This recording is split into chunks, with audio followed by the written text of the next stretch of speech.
guys, we've got a little surprise for you this Heritage Day. On, I think, this very important day, one final, brave, thought-provoking Ingram's skin session. We have loved these. They've been beautiful. They've been so authentic and just connected us to the most amazing people as well. Now, when we think of our heritage, it provides clues to our past and how our society has evolved, and hopefully is continuing to evolve. For over 85 years, Ingram's, much like our family heirlooms, has been passed down from generation to generation, and in that heritage lies a strong sense of what people value: beautifully nourished skin. And over time, society has come to embrace and thankfully celebrate beauty and diversity, especially when it comes to our nation's many skin tones and textures. We've loved seeing it, right? Skin has bridged the generational divide, as we've seen over the years. How you wear it, when, and if you should show it off, and how you take care of it, I think it remains very, very important. Now, this brings about an all-important question this Heritage Day. How do we encourage current and future generations to wear their skin bravely? And it's been a big conversation that we've had. Joining us this morning as we unpack this conversation is comedian and TV presenter Miss Nina Hastie. We've got our favorite choreographer, DJ and dancer Courtnae Paul, as well as Boitumelo spokesmodel and body positivity activist Boitumelo Rametsi. The three gorgeous ladies on the line with us. Good morning, ladies. Good morning. And three of the bravest as well. Absolutely love you girls. Thank you so much for joining us for one last Skin Sessions. I'm so sad to see this coming to an end because it really has been an amazing journey to be on. What does Heritage Day mean to you? Sure, this always feels like a bit of a loaded question for me, you know. Being coloured in this country can always be a bit tricky when it comes to heritage. But for me, I really just made it about enjoying it, touching base with my family, my friends, trying not to focus too much on the heaviness around it or be dictated, you know, as to what this heritage thing should be to me. So, yeah, man, I think for me, it's just a really light, good day, good things as opposed to all the heaviness around us. And I think we're keeping it light in general. I mean, let's talk about tattoos, for example. We know that tattoos, Nina, on our skin are somewhat frowned upon by, you know, some older generations. How can we help bridge the generational gap around tattoos and their meaning as a form of skin art and self-expression? Well, you know, there's a couple of things. Guys, am I allowed to show you my thighs on the TV? Yeah, go for it, girl. Now you've got us so excited about the prospect.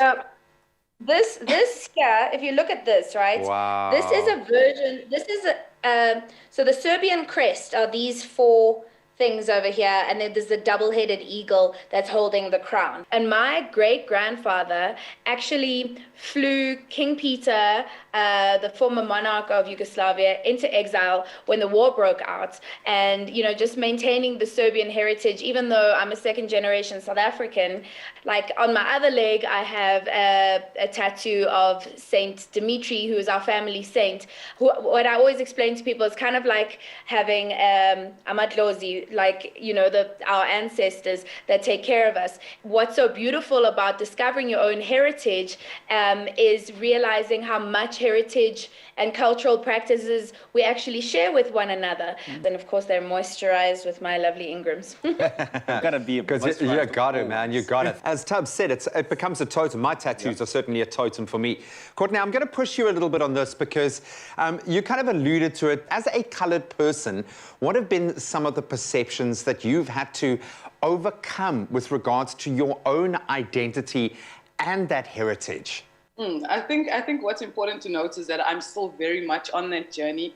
I'm still figuring it out. I'm finally at a place where I'm comfortable asking questions. You know, I think we're such a racially charged country that you almost like, you don't want to say anything out of fear, whether you're getting cancelled, whether you're getting dragged, you know. So I think I've spent, I would say, the last 2 to 3 years really diving into where my family actually comes from, you know.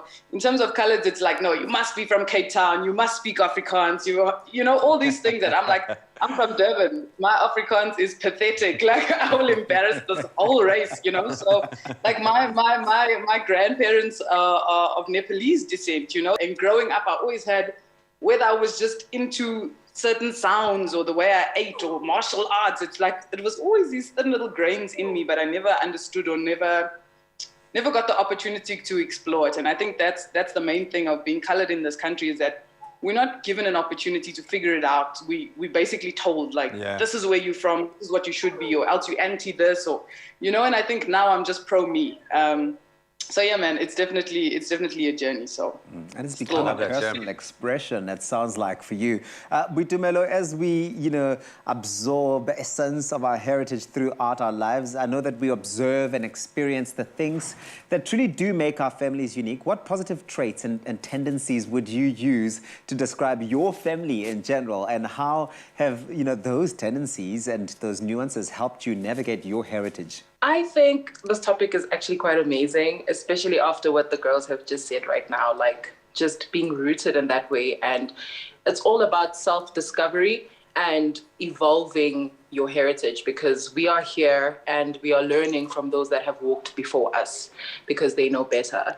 So for me, Ki Mopedi and Rebashabi.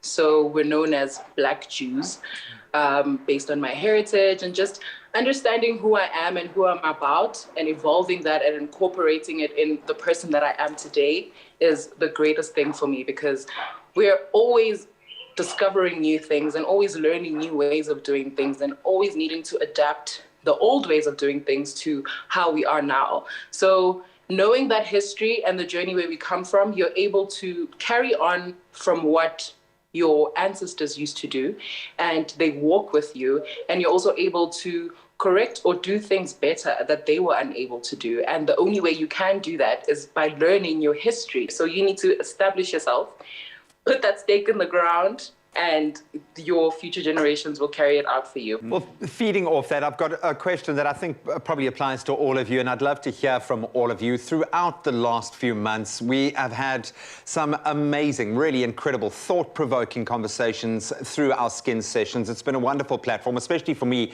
as a father to a girl child, and I know that she's going to be going through so many of these kind of processes herself. What values have been passed down to you that make you feel brave? Because clearly all of you have embraced that on some level. How do you intend to nurture those exact same values for other generations, future generations, and the skin that they are in? Maybe, Nina, I'll start with you. One thing that's always been instilled in me is the two major things. One, you have to be yourself. I know that sounds like such an obvious thing. So if you are vulnerable, you're not putting up these facades. You don't have a stop nonsense in front of yourself that people can't see your house, right? So because a stop nonsense is not always pretty. It's not even a nice barrier. So if people could see this beautiful house that was inside and the lovely, the garden and the flowers and whatever, if they could see that from the street as opposed to this wall that isn't even you, they would be so much more inspired to come inside.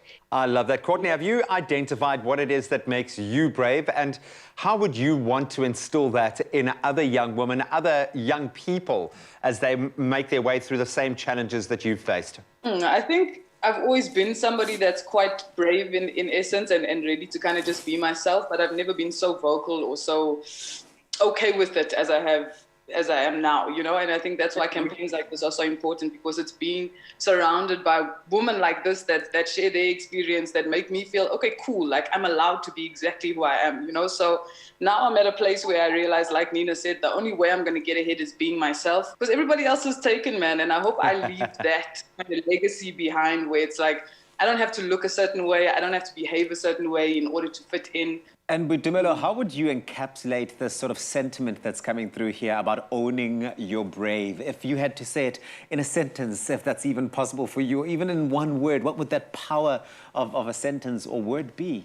It would be open to everything and attached to nothing. And that in itself, I learned from my skin changing.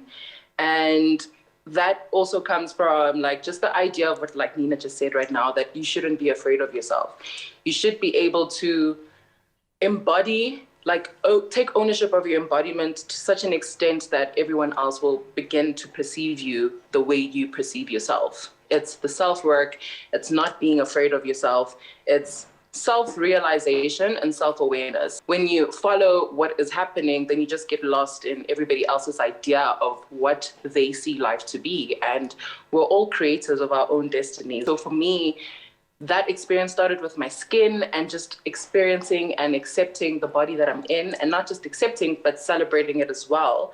And then also just getting back into my heritage and knowing Ki'ing Mushabi, what is a Black Jew? What is a baby woman? What is a healer? Because I come from a family of healers, you know, from royalty, from what do? You really need to tap into your family, your roots, who you're about, and that requires you to humble yourself and just know what it is that you really want to get out of this. And it really is just self-awareness and self-realization. Well, thank you for giving me hope in the future, ladies. Hopefully by now you know how much we love you, and most importantly, how much we love the fact that you are as brave as you are. So keep fighting the good fight. We love you guys. Thank you for joining us for our final skin session. Yeah. Thank you. Thank you so much for having us. It was amazing. We're so sad it's the final one. I know. Comfortably evolving, steadily revolving. That's what I say. Now, that's how we wrap that up. What's a Friday, though, without some exciting news? Here's the exciting news. INGRAM'S Herbal Camphor Cream is one of those products that has been part of South African homes for decades. We've all got a story to tell around that. And everybody has a story about, you know, growing up with it. And we can't help but burst into song with hands, knees, heels, and elbows. Exactly. Like our nation, INGRAM'S is also evolving, introducing their refreshed new look. It just speaks to their trusted quality and natural ingredients with a new logo and intensive moisturization, like the rich, nourishing tissue oil cream, which now offers 72-hour moisturization. Wow. And you can look out for it in a store near you right now. Now, I can't think of a better way to celebrate Heritage Day than to celebrate ourselves, Graham. Yeah. And, you know, with all the ladies and the skin that we live in and that we love, that we should be loving. And INGRAM'S has been on an inspiring mission to encourage all of us South Africans to really be brave enough to be unapologetic in how we wear our skin through their skin sessions, which have been absolutely magnificent. Amazing. INGRAM'S, they really have created that platform where we can all have honest discussions. Yes, sometimes tough and uncomfortable, but very necessary, including equality, diversity, inclusivity, acts of liberation, and we've even spoken about modern masculinity and what that looks like, right? Yeah, completely. And while INGRAM'S skin sessions may have sadly come to an end just for 2021, let's keep these brave conversations going, please, to ensure that we all continue to nourish our skin and wear it bravely.